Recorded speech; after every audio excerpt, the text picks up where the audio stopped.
So it's about planning, it's about taking that step, and actually the leap of faith to say it's a certain amount of money per month, but actually the return on investment is fairly high as long as you actually have the discipline, which I don't always, to actually start, finish, and then follow the process through.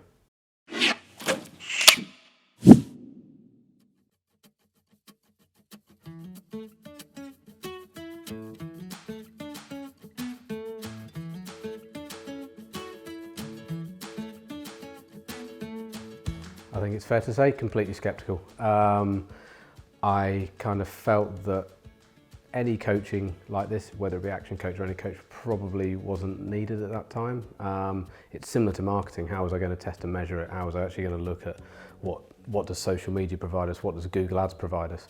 And I think that's kind of a very confined mindset in many ways, but it's a mindset as a business owner and somebody wanting to do the technical work as opposed to directing it and seeing it kind of grow itself.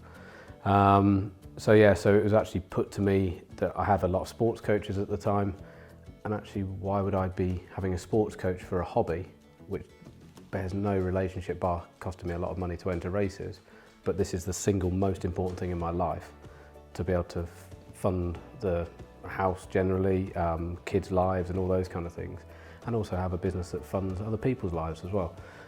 So it's that whole succession thing and planning, and eventually I came around to the way of thinking that it could be useful for me.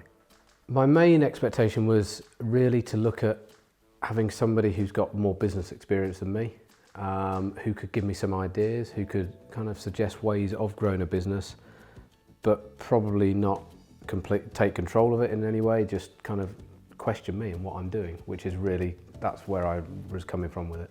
Within probably 6 to 8 weeks, I was starting to see my own things change slightly, my mindset change slightly. The guys in the office were also starting to kind of see a bit of a plan and structure, which was one of the big things that they actually asked for.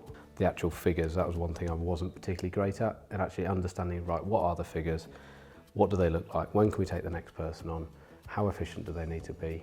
And also then gelling a team together. And I now get kind of a great reward from seeing a team of people working together really well. And we're kind of getting there now, which is great. But this year really, through coming back into the business properly and actually getting hold of everything and saying, right, this is the direction we need to go in, we've seen some great kind of results this year. But we've had some troublesome times as well. But I think it's also realising that those troublesome times not only come in our business, but loads of other businesses, and actually to worry less about it. Gross profit's gone up by well over 100%. I think it's 152% growth we've had over the last 2 to 3 years. So we've gone from a turnover of around about 150k to now turning over this year aiming at 520k. As a team, we've gone from 2 people now. We've now just employed a 10th person. One of my biggest and first things to do was actually to say what was a priority to me. And the priority was taking the children to school 3 times a week. So just being around them, far more relaxed, because I knew actually once I put a piece of work down, I could come back to it and not really stress about it too much in the evenings. But it was a lot of self-discipline, there was a lot of change to go on there, because I was quite happy to work whenever I could. Decided actually I just wanted to be in less. I had personal things that I wanted to do in terms of sport related, in terms of spending more time at home. So I kind of turned up to work, I didn't do a massive amount and then went home again. And this year I kind of came back at Christmas, and actually it's been going again, and we've seen massive results this year. Financially, significant amount. As I said, we've gone up well over 150% turnover and in profit. So that's been a huge thing. In terms of opening my eyes to a much bigger world, not being confined to trees, again, that's a massive tick.